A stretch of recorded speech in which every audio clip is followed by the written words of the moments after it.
बिस्मिल्लाहिर्रहमानिर्रहीम, अस्सलाम वालेकुम। फोकस विद फायजा में खुश आमदीद। इस वक्त आप सब जानते हैं कि आईनी कानूनी मामलात जो हैं वो हमारी पार्लियामान से लेकर हमारे पाकिस्तान में और पाकिस्तानियों के दिलों में हर घर में जो है वो एक बड़ा अहम मौजू बहस बना हुआ है। इलेक्शंस, पंजाब इलेक्शंस की तारीख सुप्रीम कोर्ट ने हमें दे दी, लेकिन उसके बावजूद हम देख रहे हैं कि रखने डाले जा रहे हैं। कभी पार्लियामान की तरफ से हमें बताया जाता है, कभी काबीना में जो है कोई बिल के हवाले से बताया जाता है, फिर बिल की जो है इसकी अनएक्सेप्टेबिलिटी जो है या इनएडमिसिबिलिटी वो हमें सुप्रीम कोर्ट की तरफ से बताया जाता है। अब हम बात करेंगे आज की इंपॉर्टेंट हियरिंग्स के बारे में और क्या वाकई ही मुमकिन है जैसा कि कुछ वजारतें चाह रही हैं कि एक साथ तमाम इंतखाबात हों। हमारे साथ मौजूद है माहिर कानून बैरिस्टर तैमूर मलिक साहब। बहुत शुक्रिया बैरिस्टर साहब, आपने वक्त निकाला और फोकस विद फायजा में नाजरीन को आप आगाह करेंगे तमाम तर अहम कानूनी मामलात से। बैरिस्टर साहब, सबसे पहले तो आज की कार्रवाई के हवाले से what's your takeaway from it, मामलात कहाँ तक जा रहे हैं और थोड़ा सा जरा रोशनी भी डालिएगा कि वजारत दिफा गालिबन चाह रही थी कि तमाम असेंबलियों के इलेक्शंस एक साथ हो जाएं। According to reports the court has said it's inadmissible. अब ये मामलात आप कहाँ पर जाते हुए देख रहे हैं? Thank you Faiza, it's a pleasure to be on your show. आपको हम फॉलो करते हैं, आप अच्छा एक प्रोग्राम कर रही हैं, so I am glad to be part of it today. जहाँ तक आज के कानूनी मामलात की बात है, देखें सुप्रीम कोर्ट ने आज बहुत चीज़ें वाज़ा कर दी हैं। एक तो चीज़ उन्होंने ये कही कि जी शुरू में ही एक वजारत दिफा की तरफ से पिटिशन कल फाइल की गई, जिसके ऊपर सोशल मीडिया में, इलेक्ट्रॉनिक मीडिया में बहुत बात हुई कि क्या वजारत दिफा, एक जो झैली इदारा है हुकूमत का, वो अपने तौर पे जाके इलेक्शन की डेट फिक्स कराने के लिए सुप्रीम कोर्ट से रिजू कर भी सकते हैं कि नहीं कर सकते। सो और वो भी सिर्फ इस बेसिस के ऊपर प्रॉबेबली कि वो सिक्योरिटी फोर्सेस प्रोवाइड नहीं कर सकते इलेक्शन डे के लिए या इलेक्शन स्केड्यूल के लिए। सो सुप्रीम कोर्ट ने जो रिपोर्ट्स अभी तक आई हैं, आज का तहरीरी फैसला तो अभी तक हमारे सामने नहीं आया, बट जो रिपोर्ट्स आई हैं उनके मुताबिक सुप्रीम कोर्ट के ये 3 मेंबर बेंच ने बड़े वाज़ेह अल्फाज में ये कहा है कि ये मिनिस्ट्री ऑफ डिफेंस का काम नहीं है और ये पिटिशन इसलिए इनएडमिसिबल है। और फिर सुप्रीम कोर्ट ने अपना जो मेन केस था इलेक्शन, जिसका 4 अप्रैल को जिसके ऊपर फैसला आया कि 14 मई को पंजाब में जनरल इलेक्शंस कराने हैं, उससे मुतालिक उन्होंने कार्रवाई शुरू की आज 2 बजे। उस कार्रवाई के अंदर सुप्रीम कोर्ट ने अगेन अपना माइंड काफी क्लियरली शो किया है लोगों को, लिटिगेंट्स को, पार्टीज को, कि जो 14 मई की बात है उससे आप आगे नहीं जा सकते। पहले तो आइन ये कहता है कि 90 दिन में इलेक्शन होने हैं, लेकिन जो उस वक्त की इलेक्शन स्केड्यूल की लिमिटेशन थी उसकी वजह से 90 दिन से करीब तर जितने दिनों में इलेक्शन हो सकते थे उसके लिए एक डेट की बात हुई और इवेंचुअली हमने एक 14 मई की डेट के ऊपर सुप्रीम कोर्ट ने फैसला किया। तो सुप्रीम कोर्ट ने आज ये नहीं कहा कि अब हम 14 मई से इसको आगे कर दें, जो इलेक्शन स्केड्यूल चल रहा है आप उसको अमेंड कर दें, मजीद रिलैक्सेशन शो कर दें उसके अंदर। उन्होंने ये कहा है कि जी ये इलेक्शन टाइम पे ही होने चाहिए और कल सारी पार्टीज को, पॉलिटिकल पार्टीज को भी उन्होंने नोटिस इशू कर दी। तो सुप्रीम कोर्ट ने आज ये भी बात की कि 14 मई की जो तारीख है वो फाइनल है और एग्री की गई काफ़ी डिस्कशंस के बाद, जो इनपुट अदारों ने दी उसके बाद, और 90 दिन के करीब तर जो डेट हो सकती थी इलेक्शन स्केड्यूल को मद्देनजर रखते हुए, उसके तहत ये डेट एग्री की गई। सो इससे आगे जाने की बात नहीं है। सुप्रीम कोर्ट ने के बेंच ने आज ये भी बात की कि ये जो बयानिया है कि काबीना ने तो सुप्रीम कोर्ट के फैसले के ऊपर अमल दरामद करते हुए ये एग्री कर लिया कि जी फंड्स रिलीज कर दिए जाएं, लेकिन पार्लियामान ने उसको रिजेक्ट कर दिया है तो इसलिए स्टेट बैंक फंड्स नहीं रिलीज कर सकता, तो ये बेईमानी बात है। बिकॉज हुकूमत वक्त जो है उसका तो पार्लियामान पे जो फाइनेंस और मनी रिलेटेड बिल्स हैं और जो लॉज हैं उसके लिए अक्सरियत दिखानी जरूरी है, वरना ही तो आप ये भी सोच सकते हैं कि हुकूमत वक्त ने अपनी मेजोरिटी खो दी है पार्लियामेंट के अंदर।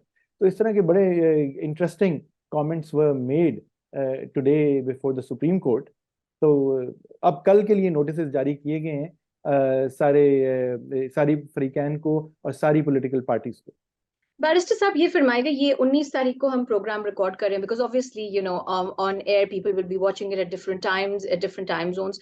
थोड़ा सा ये फरमाएगा कि मैं एक कॉन्स्टिट्यूशनल नुक्ता मैंने देखा, कुछ कानूनी माहिरीन ने जो है वो उठाया है कि सुप्रीम कोर्ट जो है स्टेट बैंक से, मतलब जो फंड्स की रिलीज के हवाले से supreme court has the constitutional powers, if you could explain to get those funds released, even if Parliament या the cabinet जो है वो किसी किस्म का रखना डालती है?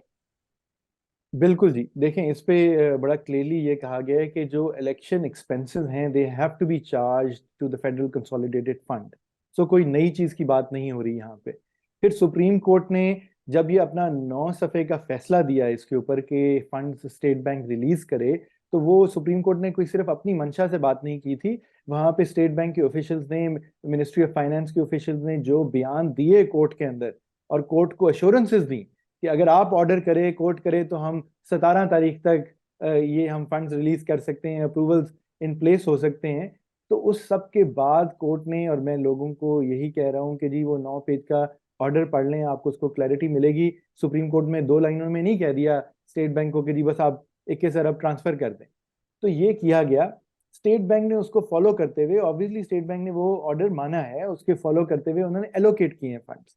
अब स्टेट बैंक पॉलिटिकल प्रेशर में आ रहा है या क्या कर रहे हैं, उन्होंने कहा है कि जी हमें अब अकॉर्डिंग टू द प्रोसीजर हुकूमत से भी अप्रूवल चाहिए, और इसके ऊपर कल सुप्रीम कोर्ट अपनी राय देगी, क्योंकि उन्होंने दोबारा जवाब मांगा है कि हमें बताएं कि पैसे दिए गए हैं कि नहीं दिए गए। अगर नहीं दिए गए तो इसके कॉन्सिक्वेंसेज होंगे, और वो कॉन्सिक्वेंसेज हमें कल पता चलेंगे सुप्रीम कोर्ट की हियरिंग के अंदर। और ये जो हम देख रहे हैं कि पार्लियामान की तरफ से पहले एक बिल का लेकर आना, सुप्रीम कोर्ट प्रोसीजर एक्ट जिसका गालिबन नाम था, फिर हम देख रहे हैं कि अब जो ये स्टेट बैंक की तरफ से फंड्स का बाकायदा रिलीज ना होना, मुख्तलिफ वजारतों की तरफ से पिटिशंस डाले जाना, ये सुप्रीम कोर्ट का जो इमेज है, हमारी सुप्रीम कोर्ट ऑफ पाकिस्तान का इमेज दुनिया भर में, ये क्या इमेज जा रहा है बाहर? देखें, आई थिंक डिफरेंट चीजें हो सकती हैं सुप्रीम कोर्ट के आगे। जरूरी नहीं है कि हर चीज पे हर वक्त एग्रीमेंट भी हो। सो उससे मुझे कुछ नहीं है। यूएस सुप्रीम कोर्ट ने ऐसे ऐसे फैसले किए हैं पिछले कुछ सालों में जिस पे पूरी दुनिया में तनकीद होती है। So criticism of judicial decisions is not a problem. I think that's fine. लेकिन जो इस वक्त एक डिवाइड की सिचुएशन क्रिएट हो रही है, और जो जुडिशरी के अंदर ये तासुर पैदा किया जा रहा है कि जी एक 8 मेंबर बेंच भी जो फैसला कर रही है उसकी भी कोई वक़्त नहीं है, वो गलत है। सुप्रीम लेकिन कोर्ट का इम्प्रेशन ये भी एक जा रहा है मेंबर, ना बैरिस्टर साहब, कतई कलामी की माफी, कि जैसे सुप्रीम कोर्ट इस वक्त बेयारो मददगार है। तो उसकी सुप्रीम कोर्ट की अपनी तो पुलिस फोर्स होती नहीं है जी, कोई अपनी आर्मी तो होती नहीं है। तो आपका आइन ये कहता है कि all executive authorities shall act in aid of the supreme court, और सुप्रीम कोर्ट को के फैसलों पे अमल दरामद कराने के लिए भी एक प्रोविजन मौजूद है आपके आइन के अंदर। सो वो तो वफाकी हुकूमत या सूबाई हुकूमतों के अंडर आती हैं लॉ इन्फोर्समेंट एजेंसी, जिनका काम है टू इंश्योर कि सुप्रीम कोर्ट के फैसलों पे मनोअन अमल दरामद कराया जा सके। और यही है, यहाँ पे कंटेम्प्ट की बात आती है फिर, कि जिसके नीचे भी वो इदारे आते हैं, अगर वो they don't act in aid of supreme court to ensure implementation of supreme court's orders, तो फिर वो कंटेम्प्ट में आ सकते हैं। तो आइन की ये बड़ी सिलेक्टिव रीडिंग आजकल हो रही है, आइन बहुत कुछ कहता है जी। अच्छा, ये सिलेक्टिव रीडिंग पे अब एक और मैं ओपिनियन आपके सामने रखना चाहूंगी कि कंटेम्प्ट ऑफ कोर्ट के हवाले से जहां ये बात हो रही थी कि शायद वजीर आजम, जितनी काबीना के जितने वज़रा हैं, ये सब के सब जो हैं ये कंटेम्प्ट के जुमरे में आएंगे, क्योंकि आइन ने एक हुक्मनामा जारी किया है, उस पर अमल नहीं हो रहा। लेकिन अब ये भी बात हो रही है कि क्योंकि इस वक्त जो चीफ जस्टिस उमर अता बंदयाल साहब हैं, उनकी रिटायरमेंट की जो है वो एज करीब है, उनका गालिबन में शायद सितंबर में उनकी रिटायरमेंट होनी है। तो उसके बाद से जो भी आएंगे, जो कि जस्टिस काजी फाइज ईसा बताए जा रहे नेक्स्ट इन लाइन है, वो इसको अंडू कर देंगे कंटेम्प्ट को। Is it that simple? It's not that simple जी। देखें, रिव्यू का एक प्रोसेस मौजूद है, और कई चीज़ें हो सकती हैं, और वो जिसके पास आईनी हक है अपनी किसी मुखालिफ फैसले को अपील करने का, वो बिल्कुल दिया जाना चाहिए। सो मोटो के कुछ फैसलों में जहाँ पे सुप्रीम कोर्ट ने डायरेक्ट लिया है कि ये बात आती है कि अपील का राइट नहीं किसी को मिला, तो from a legal jurisprudence point of view कोई भी फैसला किसी अदालत का हो, उस पे एक अपील का राइट तो होना चाहिए। बट जो ये बहस आ रही है, जिस तरह वो आप सुप्रीम कोर्ट रूल्स के बिल की बात अगर हम करें जो आपके सवाल से लिंक्ड है, तो इस बारे में तो I think legal profession Pakistan का, वो चाहे जुडिशल साइड पे लोग हों कि बार के लोग हों, इस बात पे मुत्तफिक हैं कि रिफॉर्म होना चाहिए। लेकिन वो रिफॉर्म किसने करना है, सवाल ये, और किस तरीके से करना है। अगर पार्लियामान में उस पर डिबेट ही नहीं हुई और उसकी टाइमिंग क्वेश्चनेबल है, और वो पर्सन स्पेसिफिक उसके बेनिफिशरीज हो सकते हैं, तो फिर उसके ऊपर सवाल उठते हैं, और वो सुप्रीम कोर्ट उसकी इजाजत नहीं देगा।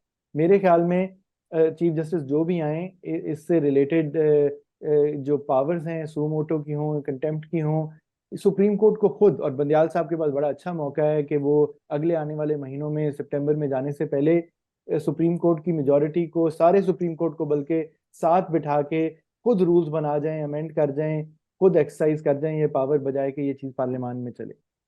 बट अदरवाइज कंटेम्प्ट का फैसला जो भी, देखें, एक मेंबर बेंच, एक जज करें सुप्रीम कोर्ट का कि फुल कोर्ट करे, जो फैसला आता है वो सुप्रीम कोर्ट का फैसला है। जब तक वो अपील में चेंज नहीं हो जाता, रिव्यू में चेंज नहीं हो जाता, तब तक उस फैसले को इन्फोर्स करना स्टेट की सारी अथॉरिटी की जिम्मेदारी। जो ये बड़ी आपने इम्पोर्टेंट बात की है कि जो फैसला आता है, जाहिर है एज अ बैरिस्टर कि आपने ये फरमाया कि जो भी फैसला आता है वो किसी एक जज का या बेंच का नहीं कहा जाता, वो पूरे सुप्रीम कोर्ट का फैसला कहा जाता है। अब इसी को थोड़ा सा हम ले लें कि जो जजेस हम देख रहे हैं इसमें डिवाइड डाल रहे हैं या डिवीजन की एक इंप्रेशन या परसेप्शन आगे जा रही है, उसी के तनाजुर में थोड़ा सा मैं आपको बताऊंगी कि एक तकरीब हुई और जिसमें हमने देखा है कि जो जस्टिस काजी फायज ईसा हैं उन्होंने वहां पर बड़ी देर तक खिताब किया है। कुछ दो अहम निकात रखूंगी, उस पर मैं चाहूंगी आप थोड़ा सा जो है वो maybe if you could reflect on them और maybe you could comment on them, कि उन्होंने कहा है कि अगर फैसला गलत है तो अक्सरियत करे या एक करे, गलत ही रहेगा। जो आप बात कर रहे थे, आज अगर जस्टिस मुनीर के फैसलों पर रेफरेंडम कराएंगे तो शायद ही कोई हिमायती हो। अगर आपको तारीख नहीं दोहरानी है तो तारीख से सीखें। So he is practically saying the same thing that you said. लेकिन बार बार फिर जो सुप्रीम कोर्ट की जो जजमेंट्स हैं उसमें क्यों, why is Chief Justice Umar Ata Bandial being made the focal point of all of these criticisms? Wajahat मैं करूंगा जो आपने बात की, और मैं बड़ा रिस्पेक्टफुली, जस्टिस काजी फैज ईसा साहब बड़े सीनियर और हमारे लाइक जज हैं, उनकी इस चीज़ से डिसएग्री करूंगा। ये नहीं हो सकता कि एक जज जो है सुप्रीम कोर्ट के बैठ के वो ये बात कर दें कि जी मैं 8 या 9 मेंबर बेंच की बात से एग्री नहीं करता और मेरे हिसाब में ये बात ठीक है, क्योंकि that will lead to chaos. ये डिटर्मिनेशन, जिस तरह वो अगर पुराने केसेस की बात कर रहे हैं कि भुट्टो का अगर जुडिशल मर्डर हुआ या मौलवी तमीजुद्दीन केस है या बाकी केसेस हैं, तो अगर कहीं कुछ गलत हुआ है तो वो बाद में आने वाली जुडिशरी ने ही उसकी उसके ऊपर इस्लाह करनी है और कुछ करना है, या एक लार्जर बेंच ने उसके ऊपर फैसला करना है। ये नहीं हो सकता कि माइनॉरिटी का डिसीजन मेजॉरिटी पे प्रिवेल करे। तो बिकॉज अदरवाइज तो फिर तो हर जज जो है वो अपने चेम्बर में बैठ के फैसला करेगा और कहेगा जी मैं लार्जर बेंच के फैसले को नहीं मानता बिकॉज वो गलत है। मेरी नजर से ये डिटरमिन कौन करेगा कि गलत है या सही है?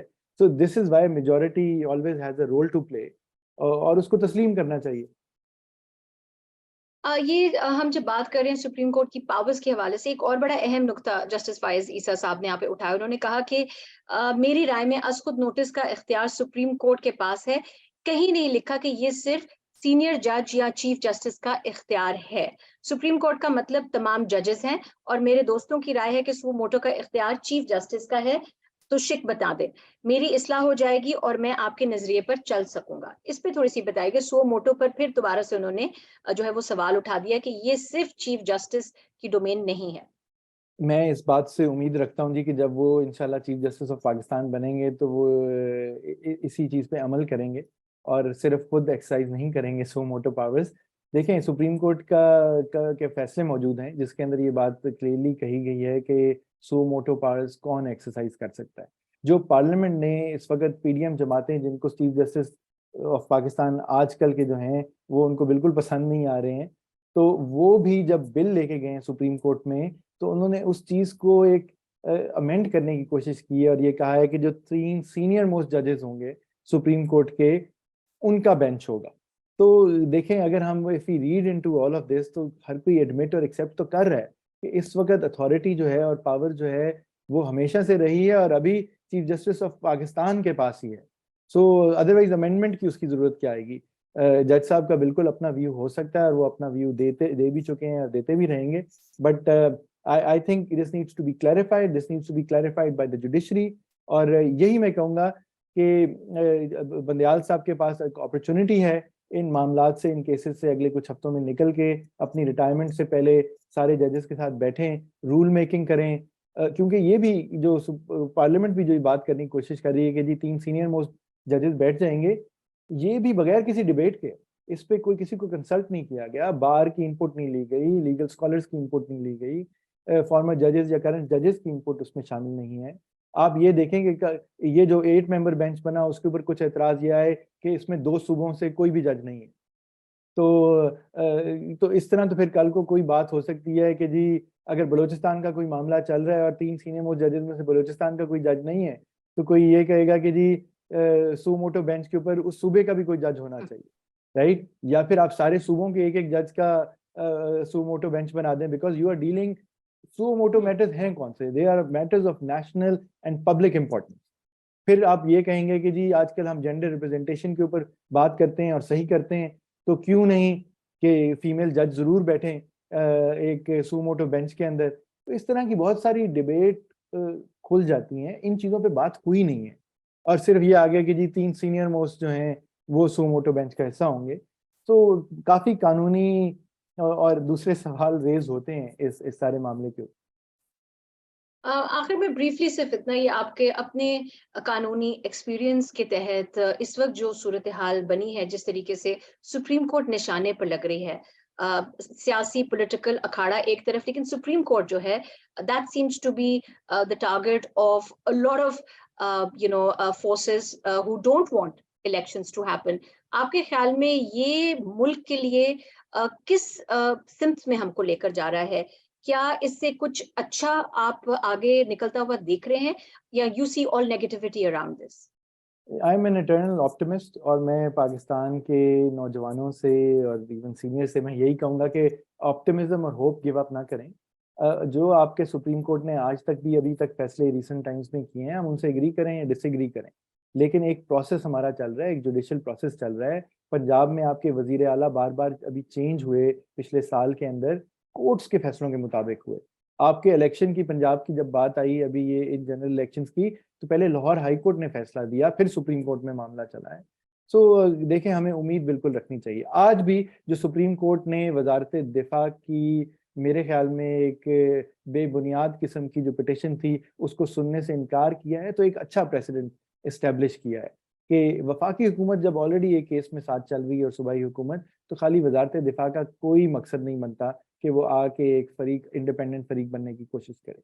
तो इन सब चीज़ों से तो देखें, ये लगता है कि हमें उम्मीद रखनी चाहिए। पाकिस्तान में हमारे होश में ही, as a young lawyer, I was part of the lawyers movement, तो हमने ये भी देखा कि एक यूनिफॉर्म में एक सदर भी मौजूद था। हम उन अदालतों में भी जाते थे, टिल अपने ही चीफ जस्टिस की पोजीशन स्टेक पे आ गई, तो एक लॉयर्स मूवमेंट शुरू हो गई। और मैं उस पर भी बार बार कहता हूँ, वो lawyers movement was for the restoration of judiciary. I think आइन के लिए तो हम अभी तक निकले ही नहीं है, ना सड़कों पे, ना वैसे। सो उम्मीद है, और इंशाल्लाह निज़ाम चलता रहेगा। अगर आप कोर्ट की प्रोसीडिंग, सुप्रीम कोर्ट की, सुप्रीम कोर्ट में बैठ के देखें, तो वहां भी ये बाहर बयानिया कुछ और होता है सियासतदानों का और वकीलों का भी, लेकिन कोर्ट के सामने बहुत एज इट शुड बी काफी रिस्पेक्टफुल और प्रॉपर गुफ्तगू होती है। इन्होंने पहले कहा कुछ सियासी जमातों ने कि हम सुप्रीम कोर्ट के बेंच को ही नहीं मानते और हम बाइकआउट कर देंगे। जब अगले दिन कोर्ट में पेश हुए तो उनके वकील बार बार कह रहे थे कि जी we submit before the court as they should. So और अटॉर्नी जनरल ने उस दिन 3 घंटे बहस की सुप्रीम कोर्ट के सामने, मुख्तलिफ कानूनी दलाइल दिए। तो मेरे ख्याल में ये जो सोशल मीडिया पे, इलेक्ट्रॉनिक मीडिया पे एक सियासी बयानिया चलता रहता है, उसमें हम सब एज ए नेशन कंज्यूम हो जाते हैं, वो नहीं होना चाहिए। असल में कानूनी हकायक कई दफ़ा मुख्तलिफ होते हैं, और उनको अगर हम नज़र में रखें तो इंशाल्लाह हालात इतने बुरे नहीं। बहुत शुक्रिया आपका बैरिस्टर तैमूर मलिक। आपने बड़ी तफसील के साथ, बड़े कॉम्प्लिकेटेड ये मामलात हैं, इन पर आपने जो है रोशनी डाली है। नाजरीन, you need to stay focused and you need to keep following political constitutional experts. हम कोशिश कर रहे हैं कि आपको एक्सपर्ट्स के जरिए लाकर तमाम तर पॉइंट्स आपके सामने रखे, ओपिनियंस आपने खुद बनाने हैं। सुप्रीम कोर्ट कह चुकी है 14 मई को पंजाब के इंतखाबात होने चाहिए। इस वक्त जो है तमाम तर कोशिशें हैं कि फंड्स रिलीज हों स्टेट बैंक की तरफ से। Let's see what the final decisions are, और जितने इदारे हैं वो सुप्रीम कोर्ट के हुक्मनामे पर किस तरीके से तामील करते हैं बर वक्त। बहुत शुक्रिया। Stay focused. Thank you so much barrister साहब। स्टे फोकस्ड, अपना ख्याल रखिएगा। अल्लाह हाफिज।